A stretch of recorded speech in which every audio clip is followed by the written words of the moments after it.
Unfortunately, she had to talk to me a couple of times. Thanks, Justin.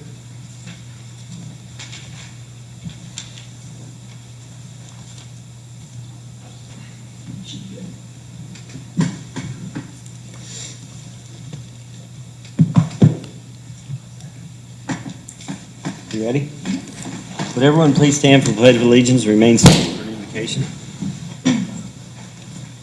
I pledge allegiance to the flag of the United States of America and to the republic for which it stands, one nation, under God, indivisible, with liberty and justice for all.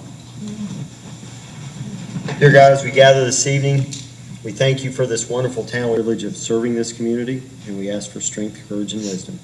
In Jesus' name we pray. Amen.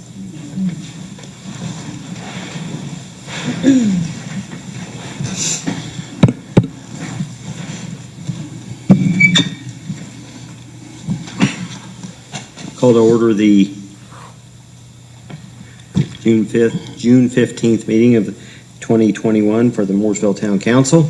Gentlemen have had a chance to read the minutes from our previous meeting. I need a motion to either approve or amend the minutes as presented. Motion to approve June 1st, 2021's regular session minutes as presented. Motion been made. Do I have a second? Motion made and seconded. All in favor? Aye. Next item on the agenda is sewer pipelining bids. Dave Moore. So reviewing the bids for the pipelining project that we took into consideration a couple weeks ago, I found that Miller Pipeline was the cheapest at $147,400. I reviewed their references and checked on their past work. Great company. They're ready to get started if the council would like to move forward and award the contract to Miller Pipeline.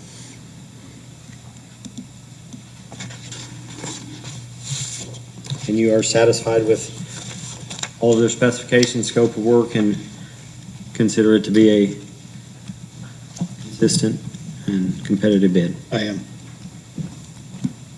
Comments or questions from the board? How many feet is it? 4,000? 4,100, caught me off guard there. It's a little over 4,000. Okay, and where is it located? I just, for the benefit of the public on this one, I want them to hear. It'll start at the north end of North Park. That's the park in what a lot of people call the new part of town. It's the Dunn subdivision. So it'll start the north part of that and run down to Rose Lane, and then there's another section that runs down Arlington, and then we'll start on North Indiana at Reyes. Pardon? Do you start at Reyes, is what you told me? Start at Reyes, and we go north up to Pollard Electric's doubles there. Yeah. So that's quite a bit of sewer line to rehab. And it's in a part of town that needs it. It is. It's a lot of inflow and infiltration. I think it'll significantly help things at the treatment plant. I know we're under an agreed order to do these types of projects, so I think it'll satisfy the state of Indiana as well. Questions or comments? And since we don't have an exact contract, what we would do is we would award the bid tonight, and then after legal counsel has an opportunity to review the contract with their approval, we would go ahead and sign it and have them start to work, but not until we've seen the contract. Do I have a motion to award the contract to anyone? Motion to award the pipelining contract to Miller Pipeline in the amount of $147,400.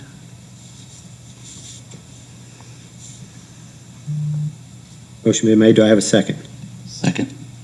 Is that coming out of food and beverage? Well, that would be my suggestion, but we can do that after we take this vote and just make Okay. sure. But I think that's what we've done in the past, and Okay. that's a good place to use that. I think that's going to spend down about half of what we have budgeted, but we can additional appropriate if we find more projects. Correct. Motion been made and seconded. To award the project to Miller Pipeline? All in favor? Aye. Opposed? Abstain. Abstain. Motion made by Greg, seconded by Shane. Thank you. 401. Thanks, Dave.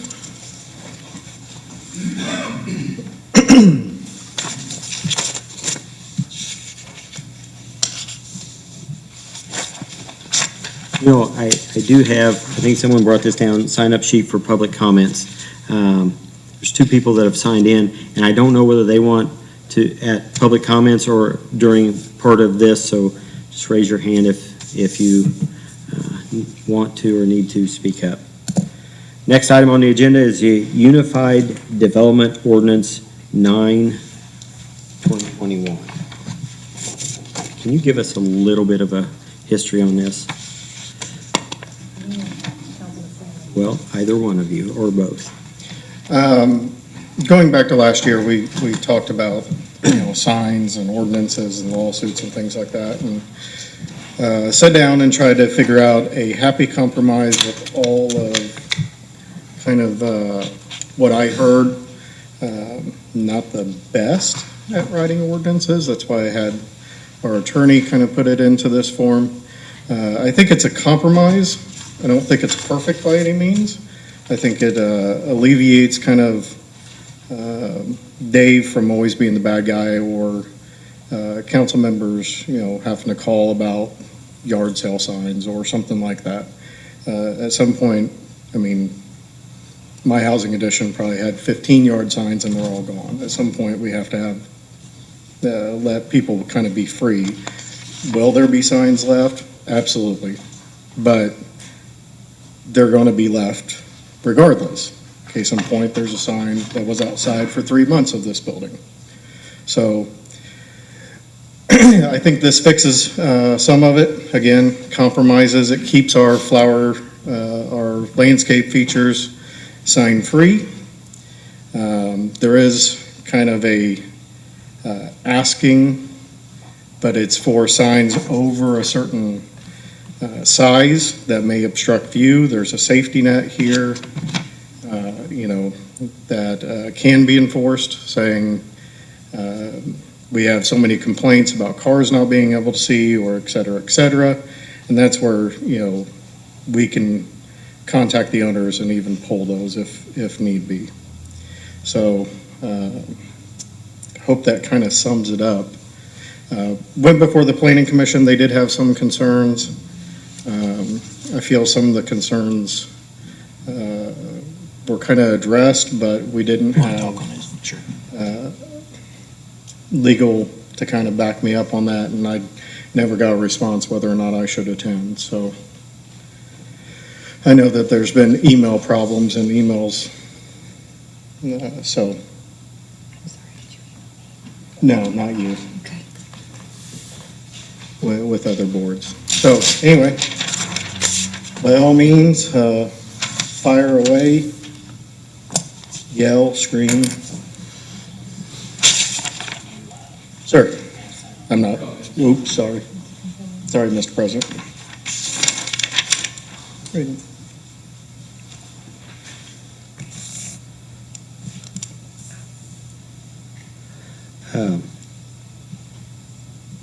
Is there comments from the council first, and then we'll hear comments, and then we'll come back to ours? Jeff? I'd like to hear the public's first. Okay. Shane, same? Yeah.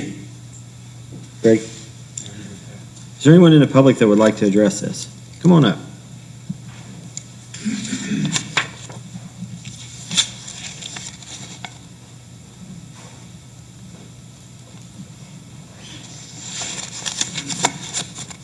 My name's David Sadler.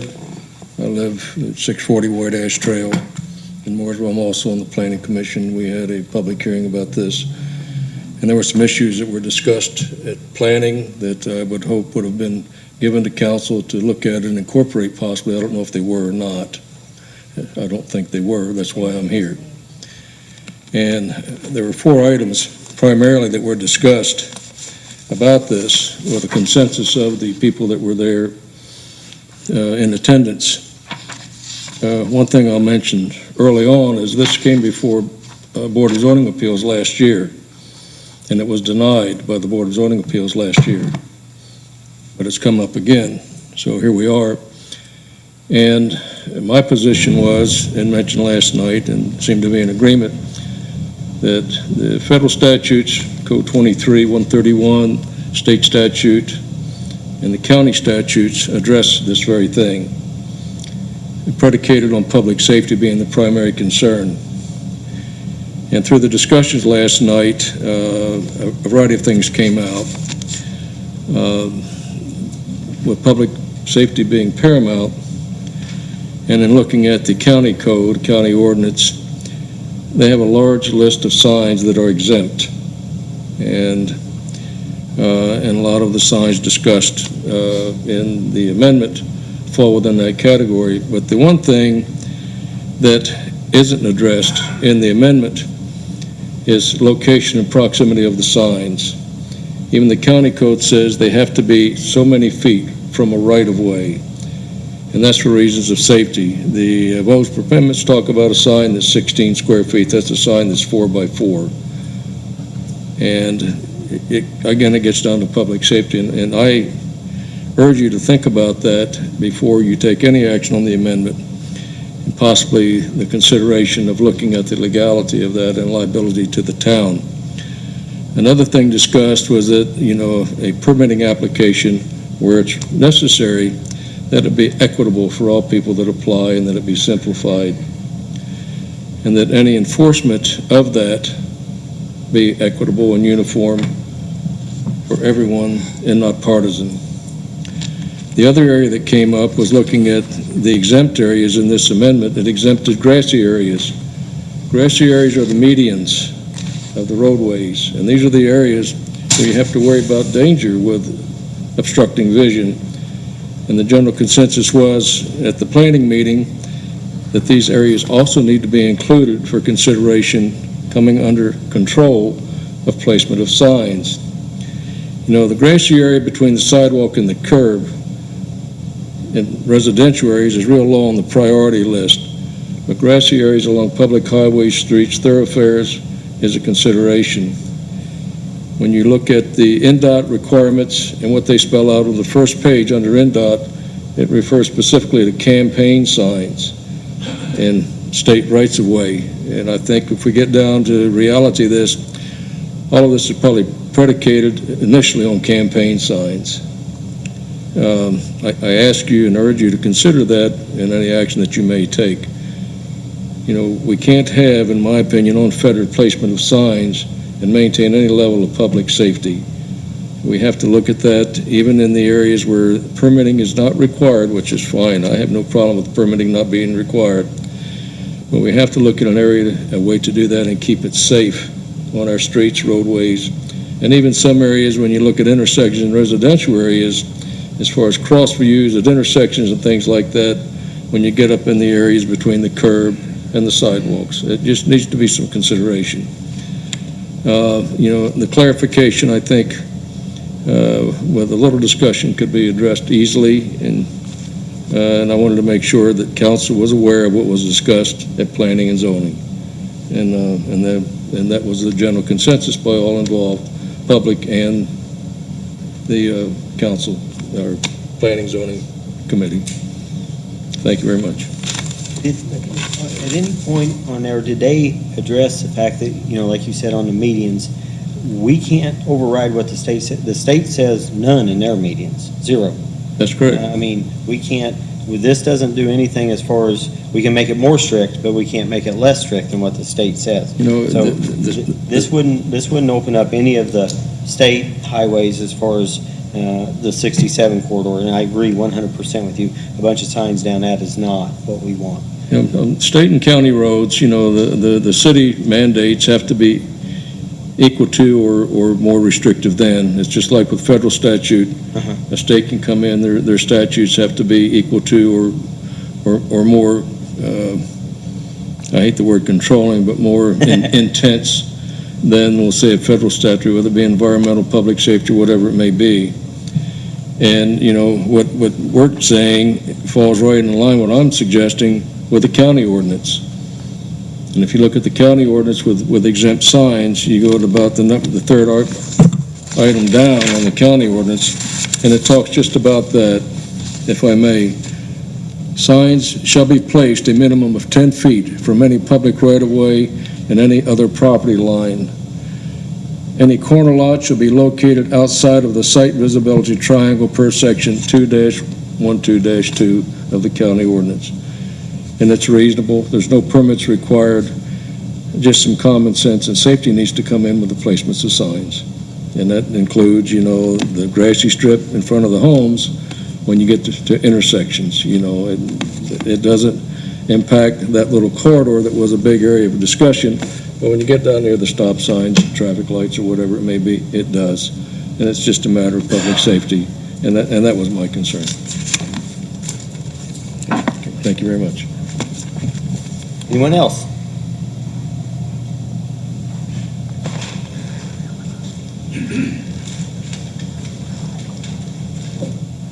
I know you got a big agenda, so I won't keep it long. Dave Snyder, 51 West Side Street. I'm not the smartest person in the room, but I don't think I'm the dumbest person in town either, and I've read that, and I don't think I could explain it adequately to a fifth grader. So before we leave, if somebody could explain it in plain language to knuckle-dragging mechanics like myself, I'd appreciate it. My understanding is we're going to go from not allowing signs in public areas to allowing signs in public areas. And if that's the case, well, I think it would be visual clutter. A friend of mine was visiting from out of the area recently, and we were driving through Plainfield, and they said, wow, this is a nice looking town. I'm like, really? And they're like, yeah, they must have a sign ordinance. I'm like, how do you know? He said, well, you don't see all these stupid little signs around, and then look at the McDonald's sign. It's not the big blaring yellow golden arches and stuff. I'm like, okay, yeah, fine.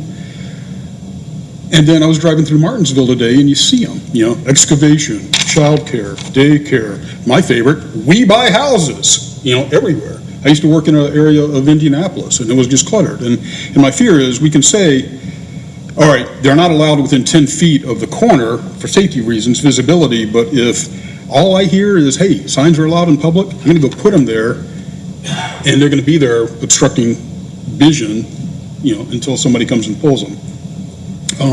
So I just thought it was kind of funny that we spend, not tens of thousands, but like millions of dollars to make Mooresville more visually appealing to outsiders.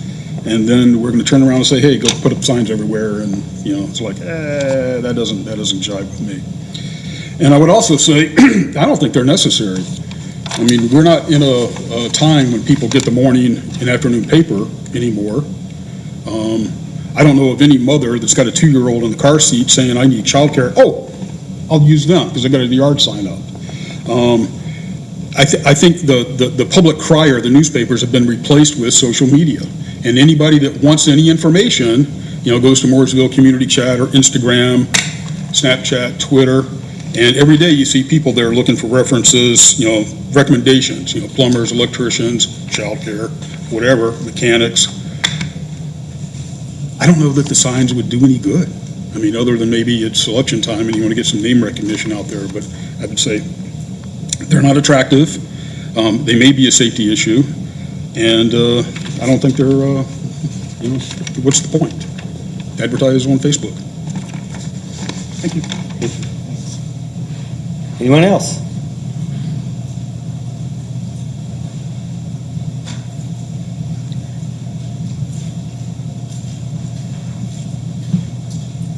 Danny Lundy, 133 West Harrison Street. I'd like to speak in favor of the amendment. There's two main provisions that I support in it, and number one is getting rid of the ask permission requirement. It allows a governing body to say yes to some people and no to others. That's discriminatory. So whether you allow everyone to put out signs or no one to put out signs, the ordinance should reflect that and not give people the option to say, yep, you can, nope, you can't. That's a big one. The fact that signs have been removed from people's front yards is a problem, and I think you should allow people to put out a garage sale sign in their front yard if they want to. There's already a provision in the UDO that says if a sign is a safety hazard, it can be removed. So that's already a thing. If you want to define it as, hey, straight 5 feet, that'd be great, because currently, it just depends on where your property line is. And you shouldn't have to get an assessor out or a surveyor out to find out where your property line is so you can put out a sign. That's ridiculous. Let's make it uniform, let's make it easy for the everyday person who wants to have a garage sale or put out a sign in their front yard to do so. That's it. Thank you. Anyone else?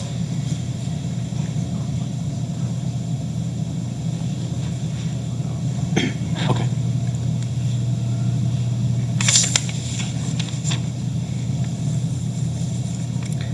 There was another name on the list, Sons of the Legion. Okay, just wanted to make sure. I don't want to.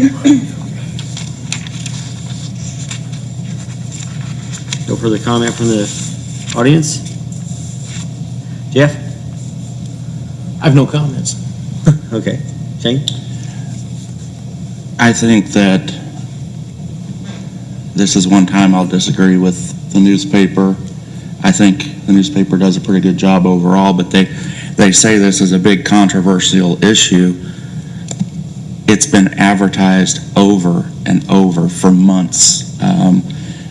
Political parties have been raising money off of this issue and trying to generate people to come here. I don't see the controversy. I don't see a room full of 25 people screaming about this. I see political party people who have self-interest to put their own signs out, and many of whom are candidates for some office. Our own councilman that proposed the amendment, well, I think, it's good that he tried to compromise. He's the treasurer of the Republican Party.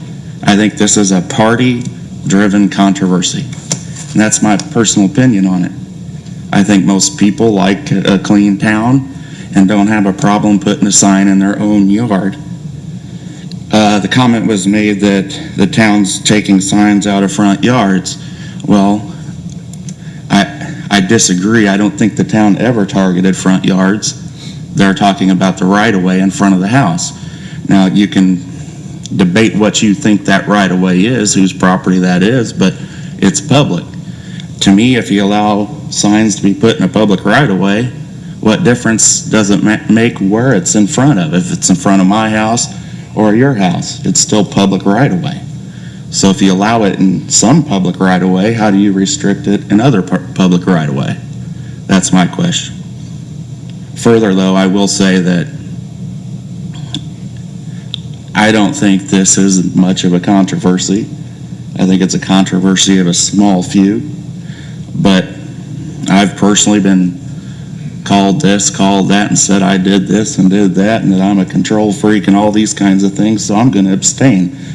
I think the issue is not that big a deal. I'm just going to abstain. But I don't see really a whole lot wrong with it as it is. That's just my opinion. Greg? I'm mixed on it.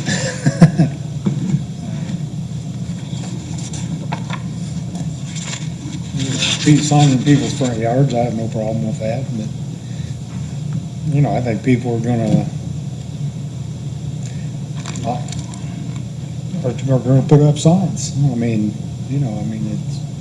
gonna have a yard sale, they're gonna put up signs where they think they're gonna be seen.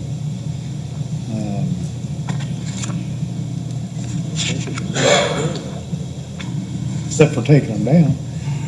That takes up a lot of Dave's time. I'm just kind of mixed on things. Justin? Appreciate all the comments. It is true. I am the treasurer of our local party. I was not, however, last year when I submitted this. So, but absolutely, 100% proud to be the treasurer. So, this is for all signs. A God Bless America and the First Amendment sign was taken down in a sanctuary town. I don't know why that doesn't sit well with me. So try to make a compromise. If we need to further look at it, by all means, but I am at the will of the council. Are we allowed to have a discussion, or? Oh, I assume that we would. I would say with that particular sign you're referring to, though, your amendment doesn't fix that one. That was in the island on Indianapolis Road. It's not, I mean, unless the property owner, unless you consider the owner of the automotive armature building the adjacent property owner, you've got the railroad there, the town on both sides. This amendment would not allow a sign there to begin with, so that same sign would be removed with this current amendment. It probably would, So along with the flamingos and everything else there. So you proposed, you said it bothered you, but you propose an amendment that doesn't fix the problem. Oh, well, we can allow signs everywhere. I don't think anybody's vote's gonna change by that, though. Mm-mm. I mean, I literally said this is a compromise. I'm on one side, everybody else is probably on the other. I don't care about signs. Wasn't really elected to do this, but here we are, talking about signs. I don't. Huh? I don't care one way or another, as long as they don't obstruct traffic and.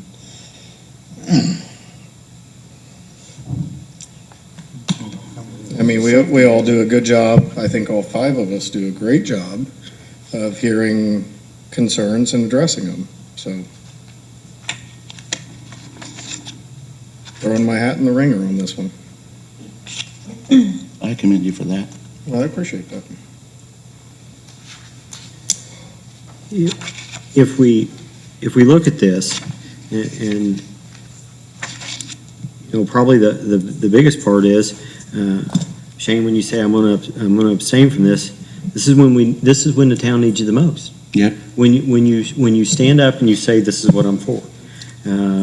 When you had. That's fine. When you had Dave, when Dave removed the signs, and then we won a sanctuary city, it's mixed emotion. And I know that you can voice your opinion on this in a manner that speaks to your heart. When we did this, when we passed the UDO, I saw this playing out differently. I most sincerely did. And we talked about that at one of our meetings. And it's the way that I interpret it. And the comment was made, all ordinances are up for interpretation. Doesn't mean anyone's is right and anyone's is wrong. I saw political parties coming in and saying, hey, we need to put up signs and put them there. And we would say, okay, go ahead. But in further review of it, we can't say, yeah, you put up your sign and you put up your sign. I simplified it by saying if the church wants to put up their sign, we can't tell Lucifer he can't put up his sign. And that's the bad part about it. We can't discriminate between one group and another group. If it's the people that want to buy the houses, or if it's the Republican Party, we have to be able to either say yes to everyone or no to everyone. The self-government part of it's really hard. It's really hard for us to do. And this part of it here, we have worked into a situation where we've told everyone no. Now, have we done a fantastic job of pulling everyone's signs out of the right-of-ways? Probably not. Probably not, because we're asking Dave to tell us where we need this sewer lining done. We're asking Dave to take care of a drainage problem. We're asking Dave to look at right-of-ways. So to say we've done a fantastic job on that, maybe we haven't.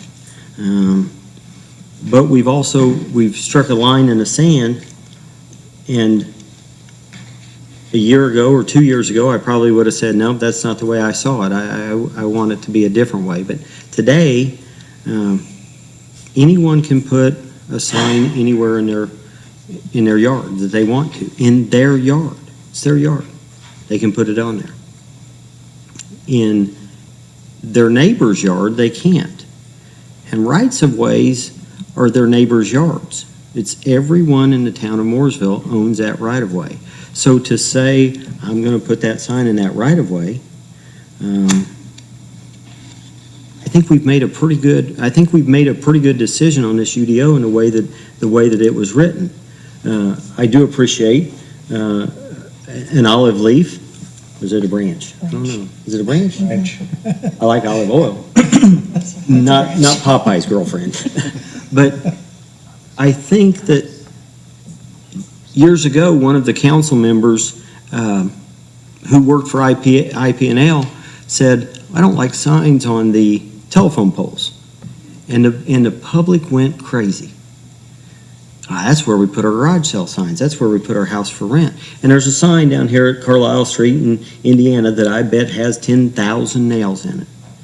And the public went crazy. And today, and Jeff, you can probably attest to this, that was a lot of the officers' pet peeves was those signs. They'd take them. It was one officer's pet peeve. They would take it and they'd hand it to someone and say, can't put that sign there. But the town does look better today because of it. I would be happy to look at the county's ordinance and the state's ordinance, but kind of proud of the way this one's turned out. The problem is, we got to make sure that we continue to enforce it the way it needs to be enforced. That's the only downside to it.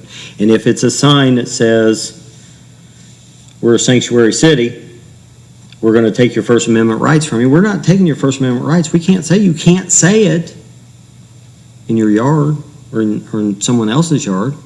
We're just saying you can't say it in the public's yard today. That's my thoughts on it. Right, wrong, or indifferent, we can table it, we can have no action on it, or we can move on. But I think legal counsel has told us that it's written well enough, the UDO is written well enough, as long as we continue to enforce it the way it's written. Well, and they helped devise a sticker system to help. They're monitoring how it's being enforced. We used their advice to help create that sticker system, correct, Beth? Yes.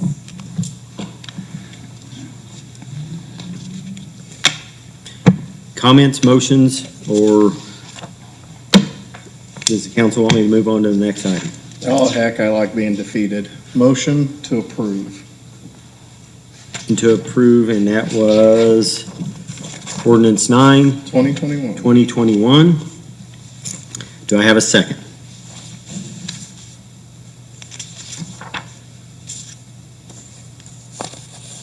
Final Jeopardy music. Dun, dun, dun, dun. Motion dies for lack of a second. Thank you, gentlemen.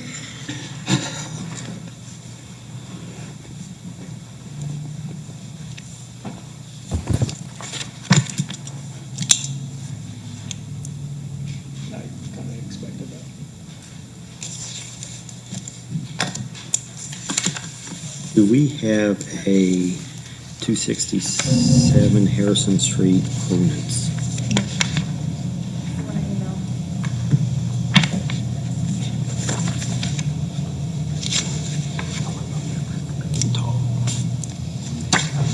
Yep, that's it. It is? Gee, Is it out of order?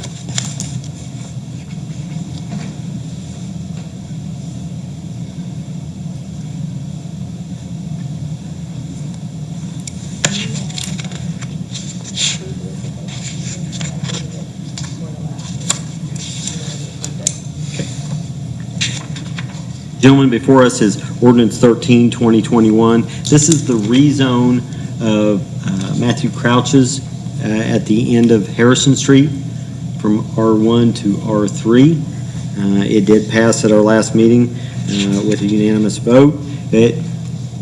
We overruled we did not accept the Planning Commission's recommendation on that and voted to approve the rezone to R3. I need a motion to approve Ordinance 13, 2010.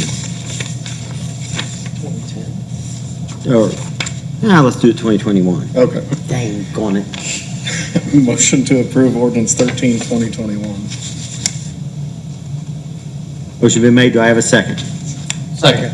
Motion made and seconded. All in favor? Aye. Aye. Tom, just for clarification, will they have to go back to the Plan Commission or no? The only way that they would have to go back, they wouldn't go back to, Dave, do they have to go back for a site review? I don't. Development plan. Development plan. One of the questions is the plans have changed and the public hadn't had a chance for remonstrance or anything. They've submitted letters on one plan. They changed the plan when they came to us instead of running that plan by the Plan Commission. They didn't submit it on a plan, they submitted it on a rezone. It was what the neighbors were, the 640 feet or two adjoining property owners. No, he had were told that it designs, I was- think he mailed out.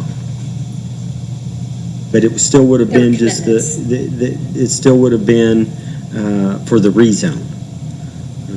Right, again, and I know you guys get tired of it, zoning's forever. I mean, the zoning was from R1 to R3. Right. You say that, but we literally just changed the zoning. Yeah.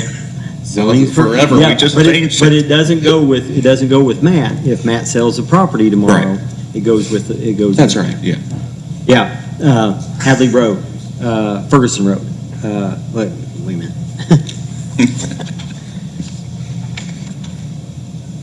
But they would go for the design development? Development plan, they have to go back to the development plan. And the reason, I wasn't here, but my understanding is the reason why the commitments don't have to go back before Plan Commission is because he made them more stringent. And because they were made more stringent, they don't have to go back to Plan Commission for review. If they were of more of a general nature, then they'd have to go back to Plan Commission for another recommendation to you. Does that make Okay. sense? That's the state statute.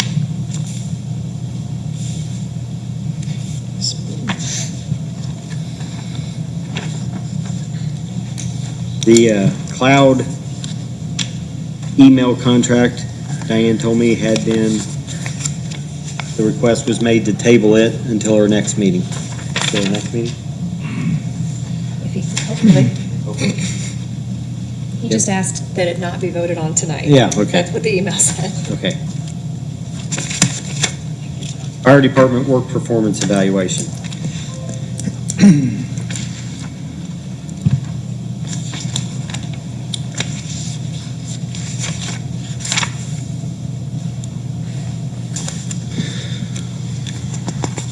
Good evening. So last council meeting, we had the two policies. One was the old policy, one was the new policy that I worked with legal, making more things a little bit more clarified, in case something would ever happen that we needed to take further steps. And then legal basically said that we need to look at the council or the contract for the third party that was overseeing the testing. I emailed that out to Diane, and she was supposed to get that out to you guys. You had a chance to review it? I did not, but two other attorneys in my office reviewed it. And were they- You did with Caitlin, right? Yes, with the third party, yes, that was with Kate. And then Jewel reviewed Caitlin's work.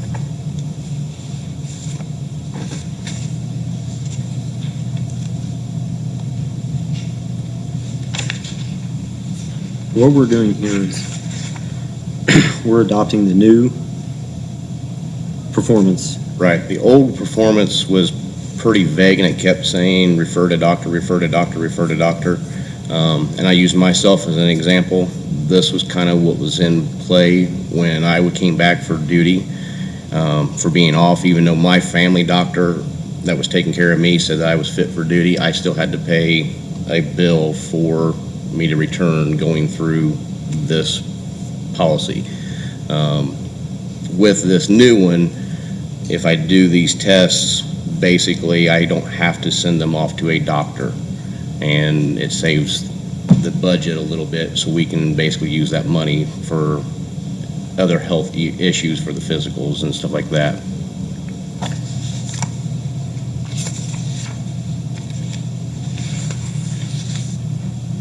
And just for clarification, we're going to spend on each employee to get accredited, or just our agency to be accredited for our doctor, and then after that, once we go to these evaluations, they're free.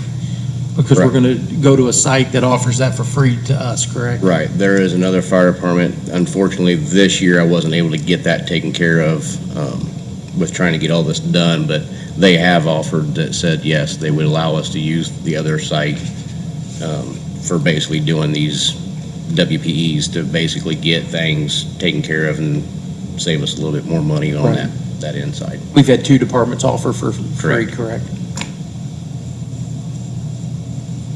I know Chief Medster looked at it a couple years ago. We just don't have the facility big enough to house the equipment that we need to take the test, or to do the testing.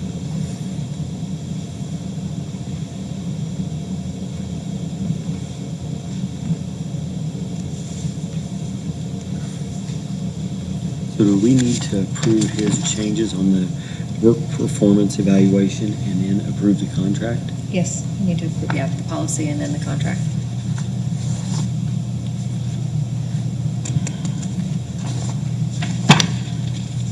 Have you gentlemen had a chance to review the work performance evaluation and ready to move forward with it?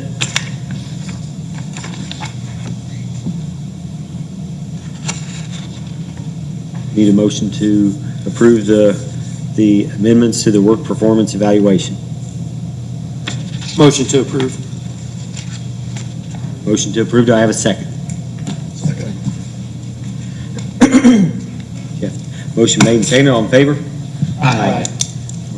Jeff, Dustin, 5-0. Okay, that is to approve that. And the amendments.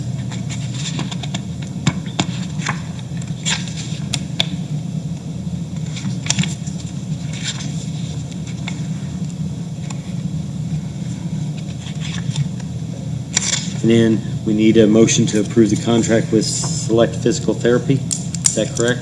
Yeah, this isn't actually a contract, this is just a services agreement, right? It's a service We're just- agreement that they're going to be our third-party testing overseer. That's what you're approving, that they are going to be your third-party approver, third-party testing approver, Overseer. overseer.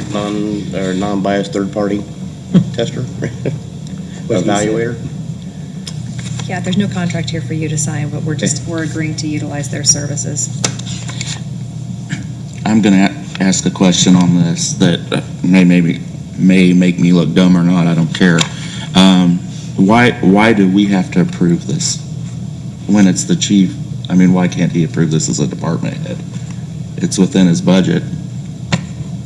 Because all the department heads are supposed to be coming, without a Anytime we enter into the town contract, manager, yeah, without a town manager. no matter this- what. Yeah, unless, the only exception would be that if in the budget process, particular line item is itemized in such a way that you have designated, these Okay. dollars are set aside for this specific purpose. And in that, if he had a line item in his budget that was already allocated to that, then he probably could. But most of the budgets, I suspect, are pretty general in nature. So yes, while he might have the dollar set aside for this, you actually have to approve the contract for it. When you say a line item, do you mean specifically mentioning this particular vendor or whatever? Or do you just mean for this particular service? Probably this particular service, because service contracts, you don't have to utilize any particular process under state law to enter into. So if he believed this would be the most efficient way, then yes, he could probably do this if he had an itemization for it. But it is the most appropriate method for Okay. the department heads. It's no different than policies.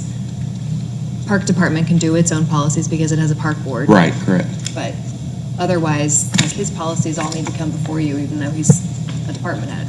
Okay. It just seemed odd to me a little bit on this particular one, but I get it now, so, Well, yeah, but it's kind of no different than when Dave gets up here and wants to do yes. landscaping. It's a service contract that falls under his department. Right.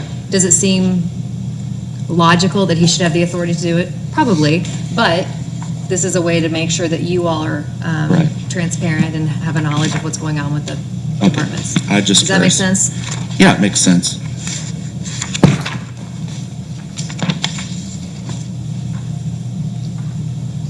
Does it make sense enough that you can make a motion to accept elective physical therapy for a third-party contractor? Sure, I'll make the motion to allow the chief to select physical therapy for the third-party vendor. Motion been made, do I have a second? Second. Motion made and seconded, all in favor? Aye. Well, select the select. Thank you.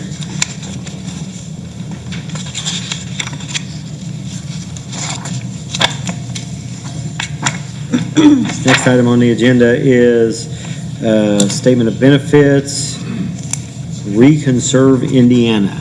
Mike, do you want to hit us with that? Mr. Dillinger. Thank you. Council members, this evening you have submitted an SB1 that we'd like to process for a company called Reconserve Indiana. Reconserve is a national company that's based in Santa Monica, California, that is involved in the process of recycling dry human food waste into an animal feed supplement. And Reconserve Indiana is working with the owners of Lot 15 in Flagstaff Business Park, the Johnsons, Damon and his son Kevin, and they have an agreement that if we can process the tax abatement, that Reconserve would relocate its operations that formerly were in Terre Haute to this new location in Mooresville. So we're asking you this evening, as was noted in the memo to you, that you would accept the SB1 for processing. At the same time, the company has asked if you would also consider, due to timing of the tax abatement procedure, if necessary for the company before the tax abatement procedure were finalized, to give them the waiver of non-compliance recognition. I don't anticipate that they're going to need it based upon the site work that needs to be done, the building has been ordered, those types of things. But nonetheless, as was noted in my memo to you, they've asked if they could be recognized for that non-compliance if they do need to start the building work before the tax abatement process were to be completed. Usually we have clients that come and catch up to us and seek the waiver of non-compliance. In this instance, we have a company that before they've started have said, just to make sure, because we're on this timeline, in case we do get to that point where we could start the building work, would you permit us to do that prior to the abatement being completed? So council, I think that probably demonstrates that we would want, if you would want a waiver of non-compliance resolution to accompany both your declaratory and confirmatory resolutions in your process. So, that being said, we hope that you'll take the SB1 this evening for Reconserve. It's also noted in the documents there that we've been negotiating with them on behalf of the town to try and secure future rights-of-way in the area of Hansel Circle, which is currently a private drive. What's happened is the timing of that process with regard to the company needing to get to market. The company has indicated they would like to continue those discussions with the council and the redevelopment commission, but they'd like to do those things concurrently because they need to get moving forward with the building development. Waiver of compliance, so the buildings wouldn't be, I mean, this process here is going to take us an advertisement, a public hearing, and then a second reading, is that correct? So I drafted the declaratory resolution for this evening that establishes the ERA. So that's always the first step that you have to take in order for both a real and personal property abatement, which they've sought both. And then yes, Diana would need to publish this week in order to have the public hearing at your next meeting. That would grant the abatement for both of those. That would be the earliest that you could do the waiver. But I'm pulling up the state statutes now because as I'm looking at these SB1 forms, it says that they don't anticipate being completed until 3/31 of 22. And I thought the law was that if you got the application turned into the governmental. Right, I agree. That if you got this turned in before you started, Right. it's not after. The completion date Right. doesn't matter. That's It's right. the start date. So we don't need the waiver of I don't non-compliance. think think you need the waiver. That's right. Because I agree, counsel. they Thank you turned very this much. in before They have stated their intent is basically what's happened. That's what the statute recognizes. He agrees because he likes your answer. Absolutely. Well, as long as they said, in here, as long as they're truthful, it says that their start date is 6/21. So they turned in the application before they started the process. Where Right. we find ourselves in trouble with most of these people is that they've It's already working. done it. The machine's already running. Right. And it's not until Oh, it's now put I into want an service. abatement. Oops. Yeah. But in this case here, I don't think the machine, it won't be inhabited. No, and for them, it was just, they wanted a critical assurance that they could get this thing going because they're really pressed up against their wall right now for market production. So, yes, I completely agree, Counselor. Thank you very much. Not to move in for 3 weeks. It's not gonna get up that fast. Trust me. You know, that site got a lot of work to do still. It's not the best site for development, but it soon will be. Yeah. But they just wanted the assurance that it wouldn't hold them up based upon the fact that they're just at a critical time in their schedule. I thought they had to be in the building. So this is 6.1.1, 12.1, 11.3A2. Failure to submit the completed statement of benefits form to the designated body before the initiation of the redevelopment or installation of new manufacturing equipment.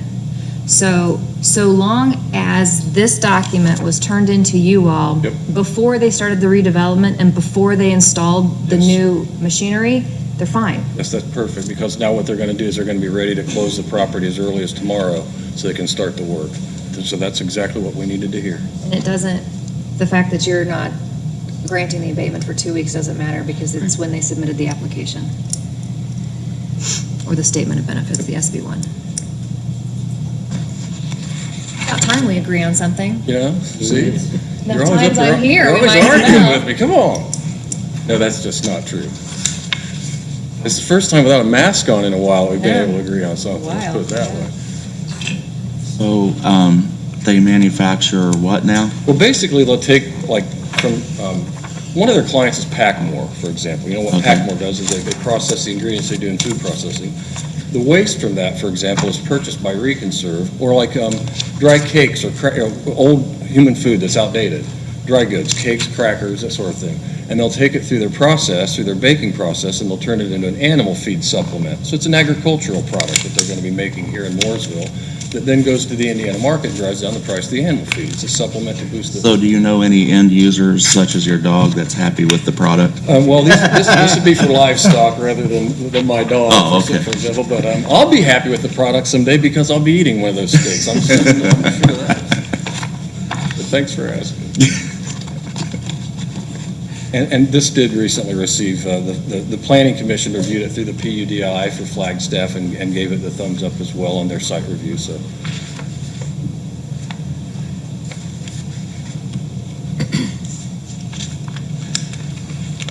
Did we get the numbers on the record?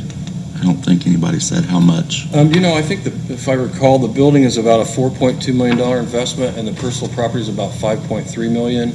There'll be a dozen new jobs attached to this for the startup. It'll be another about a little over $700,000 probably in annual payroll by the time they get settled in. So I think it's going to be another one of these situations with some of these other smaller businesses that we've seen in Mooresville and Morgan County where they're going to exceed what their original SB1 estimates were, what you've been able to come across lately.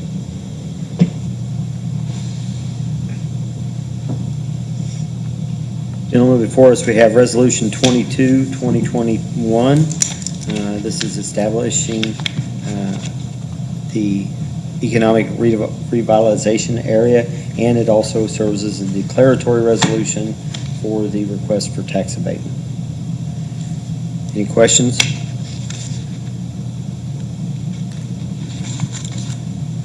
Comments or motions? Motion to approve 22-2021, approving the SB1 for Reconserve Indiana, Inc.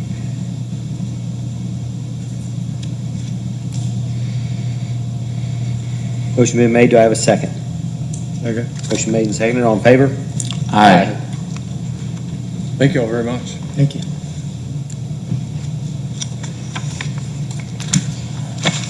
Thank them too, on behalf of us. Thank you for calling, tell me to close on the property. Yeah.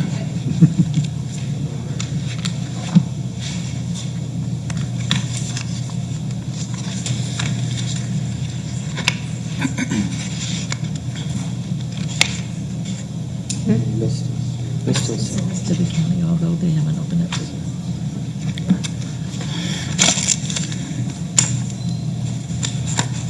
You can call him, he's out of here. I bet he does. Put that down for signatures. The next item on the agenda is rezone 136 Harrison Street. And before me this evening, Diana had a piece of paper that Mr. Holloway had asked that that be tabled at least until our next meeting. Motion's table. Do I have a second? Second. Motion made and seconded. All in favor? Aye.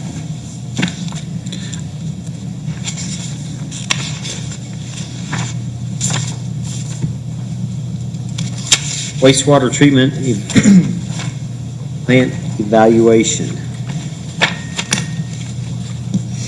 Diana, I'm going to cover this, and if you can help me. If you remember previously, we had asked for a company to come in and look at all of our equipment, toys, assets, and put a dollar amount on it. That way, State Board of Accounts also had recommended that that be done on a more regular basis. At the time, the contract that we signed did not include the wastewater treatment plant because they did not know exactly how they were going to evaluate all of the infrastructure, the equipment, the new upgrades, and everything that we have, all of our things. The company has come back, did send a letter to Diana, and it gives a quote to calculate the value of all of our wastewater treatment plant assets, and that quote is for $3,500. This does put us in line with the State Board of Accounts Yes, it does. and the requirements that they've asked. This also puts us in line probably with going to our insurance companies and saying, hey, this is what our stuff is worth. This is a third party looking at the value versus us just saying, hey, we spent this much on that. Here's my receipt. Questions or comments?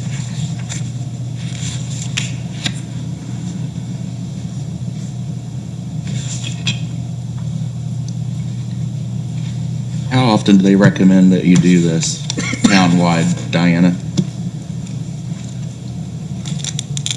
I'm just curious.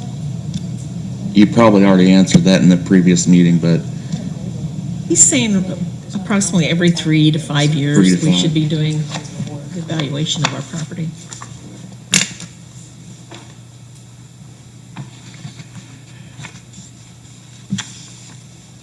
it's probably been longer than that since it's been done, correct? Yes.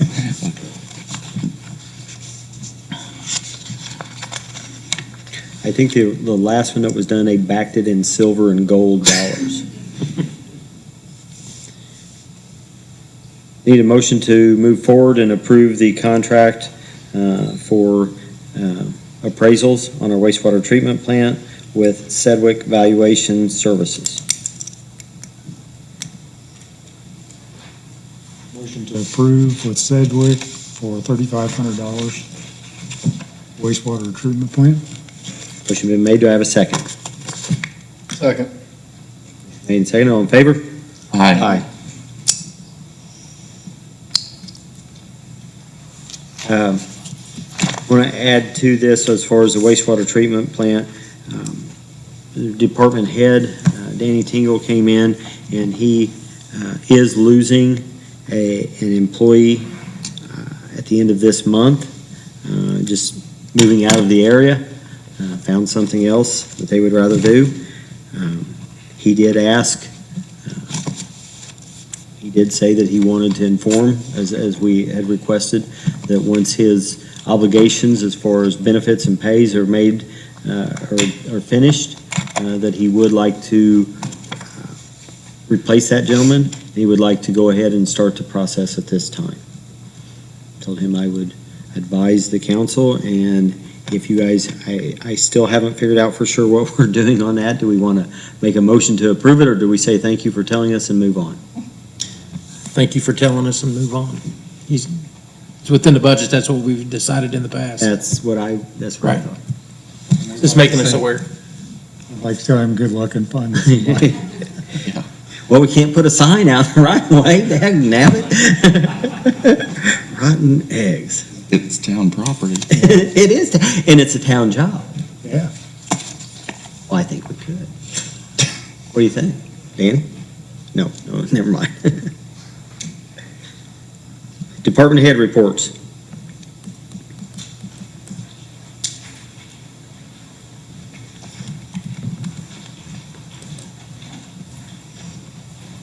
Well, I have a couple of quick things. We are taking a candidate to the police commission on Thursday night for our final position that we have open for their approval. So hopefully after that night, we'll finally have fulfilled our 22nd position and be at full staff. The next thing is the warning sirens, update on the warning sirens. I know I have at least talked to Councilman Williams, Councilman Worthen. I can't remember if I talked to Councilman Cook, but AES, which is formerly IPL, they have agreed, at least tentatively, to remove the sirens from Monrovia, transport them to Mooresville, and then reinstall them here. That is just pulling the poles, bringing them, and planting the poles. For the newbie, which I'm in the process of right now, is getting that power cut so we can get that siren removed and stored and the pole taken down. I've already talked to Don DeWeese about the removal installation, and he thinks he might be able to do most of that. And Dave has agreed to be a backup with help of removal and storing that siren, and it's not very heavy. It's he says most of the guts that he'll take out of it, and then it's just a shell that we're going to store. After that, once we get that done, then they can proceed with the transportation and getting those sirens here to Mooresville. Once they are installed, then we can talk about the hookup for the park and for the wastewater treatment plant. And Dave has agreed to help me with the locates for when they install the new poles at the park and at the wastewater treatment plant. Any questions so far about the sirens? Know about a timeline, did you mention? I'm hoping within 4 weeks, from the way my timeline's going right now, because they told me originally 5 to 7 business days to get the power cut, and I tried to do it, I scheduled it Monday, and they said 1 to 3 hours. I'm like, what are you telling me? You told me originally 5 to 7 business days. Well, I waited 3 hours. Guess what? They never showed up. I went home, then they showed up. So I'm going to try again Wednesday to get this taken care of, and then I can coordinate with Don and Dave, and then get that pole removed and the siren removed and ready for AES to do their part. Thanks for all your work on this. I'll be glad when it's done. Did Don ever give you a price on relocating that siren? You said to hold off on that until we get this little thing done right now, and then he'll give us one at the end of it. At the end? Yeah, remember, you said let's get this taken care of first, and then we'll talk about that. But he's not giving me a quote, no. Well, now that we know that AES is doing it for free? Well, the transportation, the removal, transportation, and installation of the poles. He will still be responsible for the hookup of the power once we get power run to the poles from the boxes at the wastewater treatment plant and at the park. And what are your thoughts? I mean, and to fill you guys in, we did meet with Don DeWeese, and we have the one that we're replacing at Newbie that does not report back. Yeah, it's the older. It's an old one. I think it was new when they did the evaluation on the wastewater treatment plant. I'm not sure, but it is. We talked about, just briefly, brainstorming. We almost had a full one there, didn't we, Shane? Yes. Possibly moving that one because it does not have the capabilities of reporting back to the police station, right there in the back of it. We have some odd zoning there, possibilities of lots of housing, and as far as reporting back, it doesn't have to. They can hear it. And it was, after the tornado, it had to be fixed. It was repaired and updated as far as, I think. Circuitry. Yes. Not updated to new technology, but updated for what it is. But I think we did. So it works, is what I'm trying to say. At that time, we were concerned with, we didn't know how we were going to get those moved. We didn't know how much more money we were going to spend. And I think that's probably when I said, why don't we wait and see how much. I know AES had tentatively offered, but we didn't have anything in writing. But I still don't have anything in writing, but after we had a discussion, probably early last week or maybe a little before that, Jeff had actually called me and said, your Christmas wish has been granted, and said that, they're going to do this much of that as far as the removal, transportation, and installation of the poles with the sirens. So would the council entertain getting a quote on relocating that one at the police department? I would. I'll entertain a quote. Okay. There we go. I'll Can take you care of get a that. hold of him and have that? Yes, I'll take care of it. Just tell him that, hey, since we can get those moved, we'll move on from there. Okay. And I think I sent it to at least Councilman Worthen and Councilman Cook, liaison and council reference and interagency agreement with the Mooresville Metropolitan, or Mooresville Consolidated School Corporation Police Department, which has been recently formed. And we're kind of working on that and hashing out and see. And then I will bring it before you once we have it clarified for your guys' review, before we, sign on the dotted line. Any questions? Who'd you say that was going to? Council, she's been reviewing it, and she's actually sent me one back. I haven't had a chance to look at it. Okay, Fast. that is fast. Pretty fast. Any questions? I think we should celebrate a little bit that we have a full police department, or near full. Don't jinx your luck. Yeah, exactly. Hey, well, I think we should, Thank you. I think we should say that. You already had your turn, Dave. So did Matt. Moving on.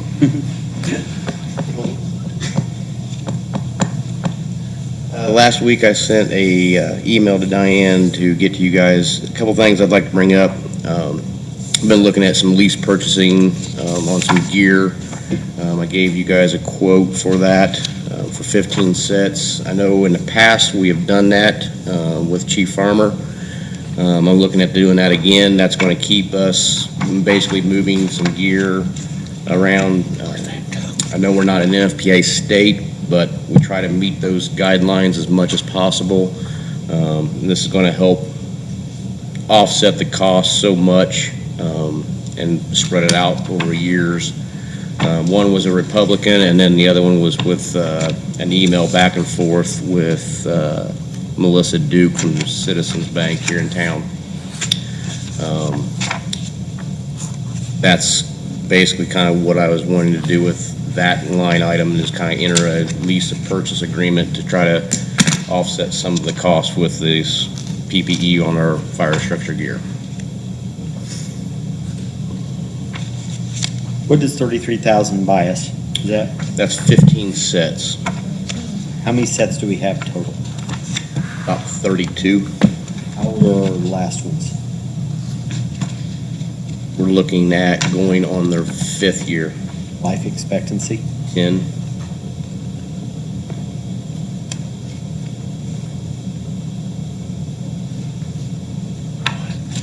That was with Chief Metzger, is when we purchased the last sets.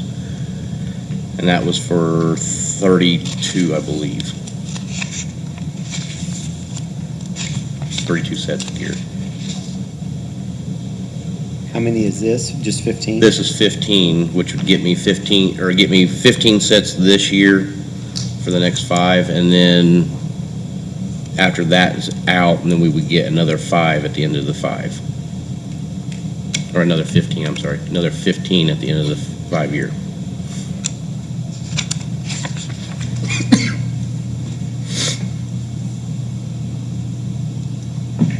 I'm confused. So he asked how long they last. You said 5 years or 10 years, About right? 10, yes. And the ones that you have now are 5 years old? They're going on their 5th year, yeah. I'm confused. Do they have problems or? So, again, with the heat, the trainings, the wear and tear of wearing them all the time and all that, that's what the breakdown happens in the material. So you're saying they're worn out? Not right now, but over time they will be. There is sometimes, like I said earlier, we're not an NFPA state. The more you wash them, the more you wear them, the more they wear out. They're only good for 10 years. They're, We're on year 5 they're right now. basically like a bulletproof vest. they're only good for about 5 years. Over time, wearing them and tearing and wearing them and wearing them and wearing them and washing them, they break down the material that's inside that protects us. There's a moisture barrier in there, there's a thermal barrier in there, so all that stuff breaks down over time. With that being said, NFPA, and like I said earlier, that we're not an NFPA, but we try to meet those standards as much as possible when we can. That is basically what this NFPA rule is saying, that 10 years and that gear needs to be tried to looked at and getting replaced. The last time we bought some, 5 years ago, we bought all new. Yes. You're going to randomly pick 15 of those that you think are worn out and replace them? Is that what you're doing? Or are you adding just 15 new to the 30 that we It have? would be basically picking, going off of my quartermaster that oversees all the protective gear like I did prior to moving up to where I'm at now. That would have had you confused? Because that's where I was also. Yeah, I mean, I'm not against protecting firefighters, so I'm not asking questions to get Right, out no, and no, doing that. But I'm also, if they're not worn out, if they're good, why do they need to be replaced? Because you think some of them are... Like some of the guys, like right now, some of the guys have 2 sets of gear. One, when one guy goes into a structure fire and he gets dirty and this and that, you got your toxins that are on that gear. While they're getting washed, they can go into a backup set. That backup set is at almost their 10-year life. okay, I didn't hear that. I'm sorry, and I didn't explain that. So, Okay, and that's kind of where the guys are going, or the quartermaster is going to be going at, and he's going to be looking at that gear that's in backup, or if they don't have a backup set, then that will be replacing. I'm sorry, I did not explain that. Okay. Will this allow everybody to have a backup set now? That would be very close, yes. Maybe 1 or 2 that would probably not, but those guys would basically be wearing either, basically we'd be wearing just their same stuff, and they don't work that much, so it would be kind of a hit and miss on where they're at until we can get another gear set for them.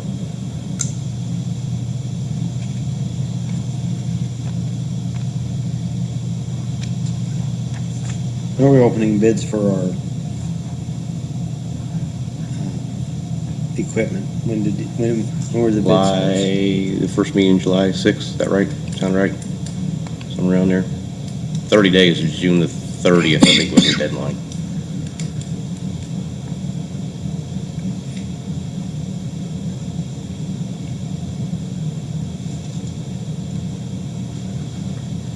Be an opportunity there with that money to just fund it completely.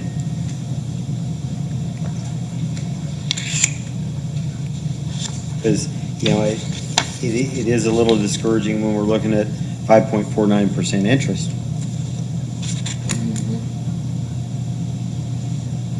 But I don't want that to be taken as, hey, we don't need equipment. I think we can buy the equipment. I think, we're in a position to where we can do that. It looks like Citizens is maybe a little less. 3.45, yeah. And they're local. What's the lead time if you had to order these? Right now, I just got told when I got the quote from Hoosier, we were buying our gear from, they said if you ordered it now, you're looking at roughly around November time, just because of the COVID crisis that's backed everybody up. It used to be 90 days, we'd have our turnaround gear, 60 to 90 days. What does it take to order it? Basically just getting our sales rep in and getting people sized for their gear and then placing the order. Is there a deposit or a down payment or? On the lease purchase, both Citizens and Republican basically said if you went into that lease purchase with a 3 or 5 year, I think, if I remember right, I don't think Citizens gave us a 5 or a 3 year. They did not. Basically, your gear would or your first payment would be the following year. Is that what you're asking? No, what does the equipment company require or request from us in order to start making those? What does it cost to place an order? There is nothing, just payment on receiving the product. And you said the first payment's not due until next year, If we go with a lease purchase, yes. with no percent or no interest following up to that first payment? Could we pay them off before that first payment next year? So ride all the rest of it this year, or no? You see what I'm saying? You're asking if there's a prepayment penalty? Right. They did not say that, but I can find out.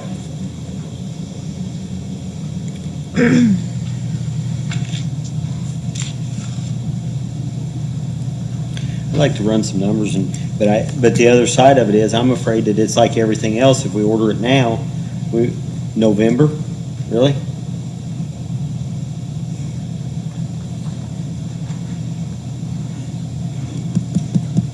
It's my opinion, we'd let the chief go ahead, start sizing his guys, figuring out which ones need replaced. Come back at our July 6th meeting when we open the bids, and then we have a better grasp. And in the meantime, we can all look at numbers as well. So 3 moving parts. Is that in the form of a motion? It is, now. Is there any other comments or questions? Does that work for you, Matt? Yeah. That's all I have. Motion, do I have a second? I'll second. Motion made and seconded, all in favor? Aye. Go ahead and make the commitment, and we'll figure out how we're gonna pay for it. Just- Do not destroy things just because. Yeah. No, I know. No, trust me, I know. The other thing is I've put in a couple different things with grants for some more PPE. This is going with bulletproof vests. And I know a lot of people go, why does fire department need vests? I was one of them. And I actually had to get educated several years ago, and I approached Chief Metzger with it a while back. At that time, he was kind of looking into it also, trying to figure out where he can pull that money from, and I think he even put in a couple of different grants also. With that being said, basically, I use the trainings that we've been doing with the schools for our active shooter stuff. Last year, we did some training, or I'm sorry, not last year, the year prior, we did some trainings with the schools. The education and the training now is that we are getting pulled into the warm zone, hot zone, in the middle of it with a secured officer or an officer that was basically going in there and basically taking victims out of the area and getting them into a safe zone for treatment. And then I also look at the Black Lives Matter protest. It was a very peaceful protest, but just north of us it was not so peaceful, and other places was not so peaceful. It's one of those things where I look at it, I want to try to be proactive than reactive.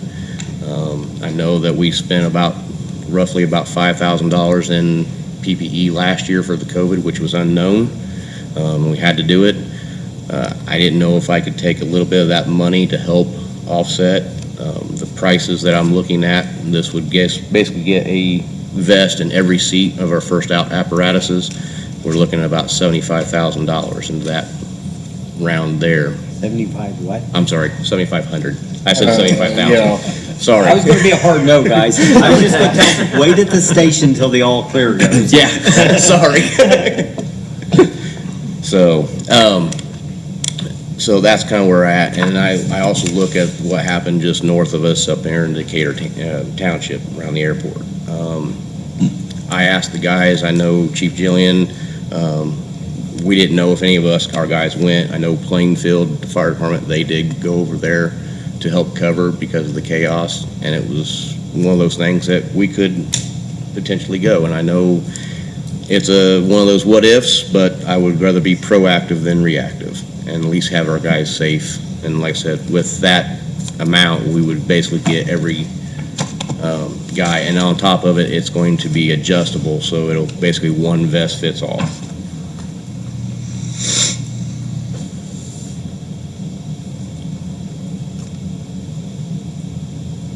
Last year, we received, it was what, 318,000 in COVID relief funds? Can that be used for this?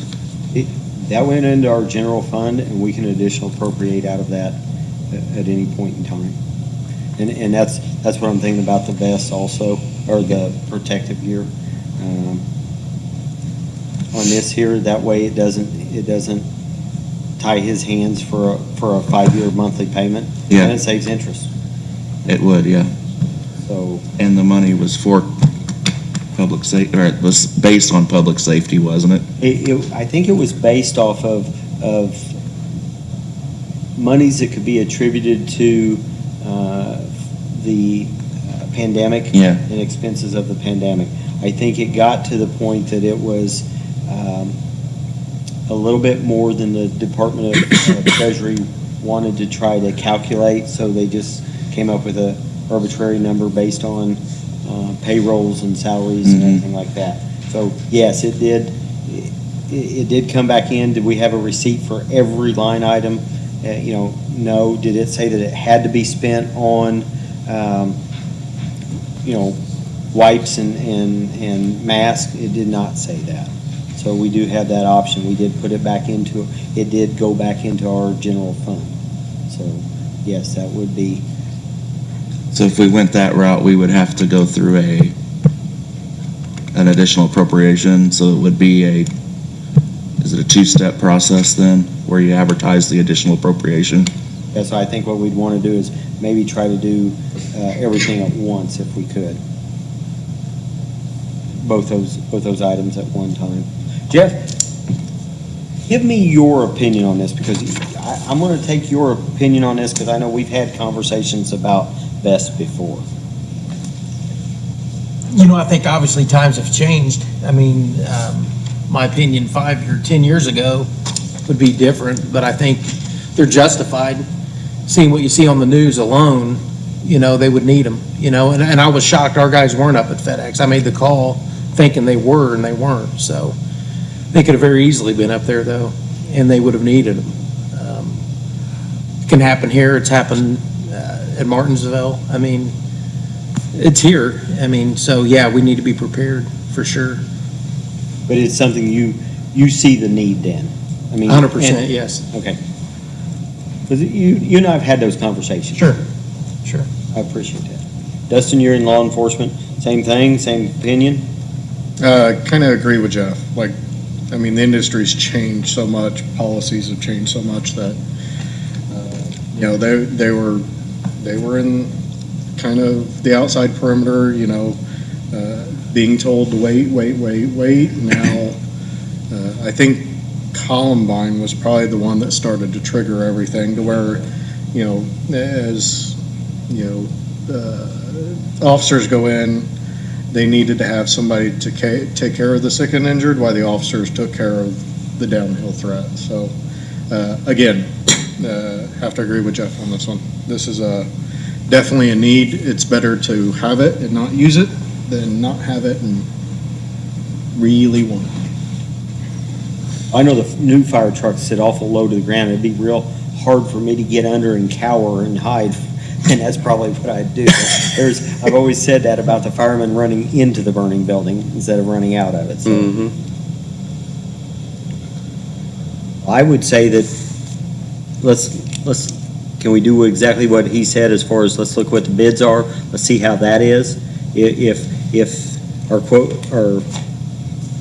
secret bids or auction comes back and we have enough money to fund it, we can fund it through that, and we can look for something else as far as the additional appropriation. And I did look at that when I saw bulletproof vests and thought, what? Yeah, and I was the same way several years ago until it was explained to me, and then started looking into it a little bit more. And as you read and listen, you do see firemen getting shot and hurt and stuff like that when they go on some calls here and there. So then it was kind of like, okay, now I'm seeing the need for them. I will say, kind of off the cusp, but it's the nature of first responders to run in, despite what policy says. So right. And that's all I have. Thank you. When he said 75,000, I thought one of you guys would have to go get the AED for me. Any volunteers? None. Gotcha. Dave, Can I shock you? can I approach? So,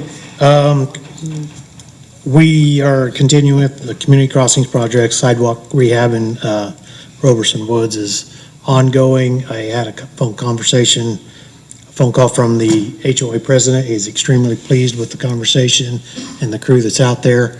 He's happy with the way things are going. Storm line replacement on Broad Alley here began today. And we're doing some ditch work in the Brookmore subdivision. That's about all I have. Any questions? Okay, thank you.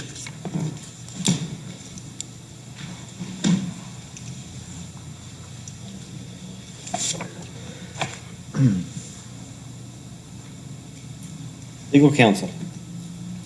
I don't have anything.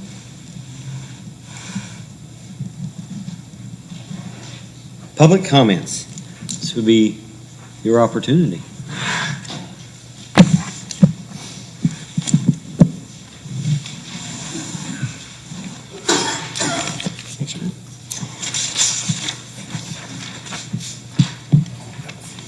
Oh, okay. Here you go.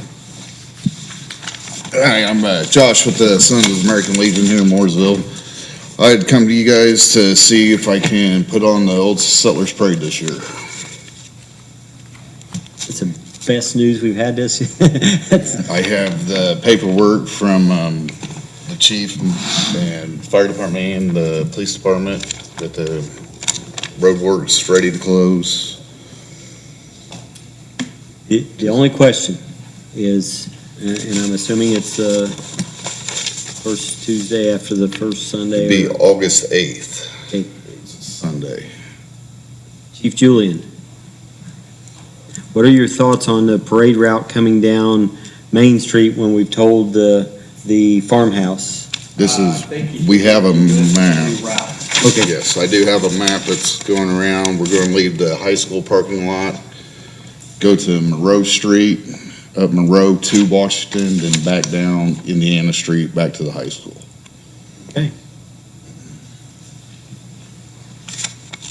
So you're cutting out Maple Lane and all of that? Yes. All together? With the Main Street being, he didn't want to shut down Main Street because of construction, so we're just going to cut it over to Washington to Indiana and back to the high school. Actually, that's what, when I was in high school, that's the way it originally was. We went up Monroe Street, so. Do you not see Monroe as a major north-south that would cause problems for us? We'll be able to cut them off the county line. I plan on posting somebody up at county line to just divert traffic up there once we close that section of the parade route. Now, the only problem that I have with this is usually, that's when I collect my candy for trick or treat. When they go past the shop there, so this is, we're really gonna cut into it. I'll make sure I'll save you a bag. Okay. None of that cheap stuff too. Have any issues with that route? I think it could be easily maintained, and I think it's a quicker route, honestly, but. I think it could be a really more scenic route. Do what? A scenic route. I mean, that's a beautiful area of town. 100th year of the newbie gym, the commander of the post suggested that as well, to have that in there. War Memorial, and it's a pretty area of the town. More shade for the walkers too. Hey, that's always appreciated. Comments or questions? Motion to approve? Motion to approve. Thank you. Do you You need? need a second. Hold on. I haven't voted. Sorry. It's all right. He's powerful, but he doesn't get to Yeah, control all of right. us. Second. Did you second, Craig? I know, I forget how this. I'll second. Second. Motion made and seconded. All in favor? Aye. Abstained. Thank you. Do you guys need to sign these papers? Yeah. Thank you. I think there is a place Like we're here. having a parade again. I'm glad it's back. Yeah, I think it's, That's good.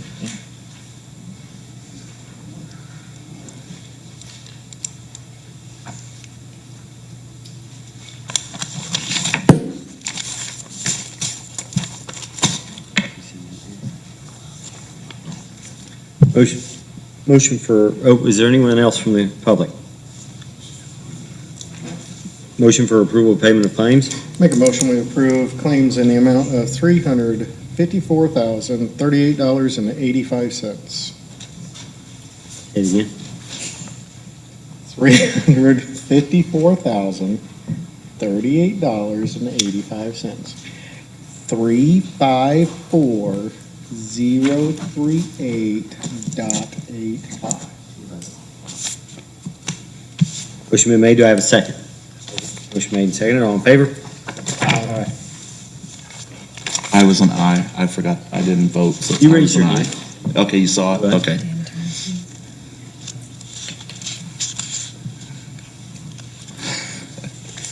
Town council comments. I have none. Any? I was just curious, do we have an update on the gateway lighting yet? Yeah, Dave gave me one today. His exact words were, he had a little bit of trouble getting hold of the gentleman that was was trying to fulfill the contract when he went to go get the equipment back, because we found another party to do it. He said, oh no, I've already got the stuff ordered and it should be in a timely manner. So I think when we call their bluff and start trying to get our stuff back, they decided that it was time to start fixing it. Okay. I'll keep asking till it's done.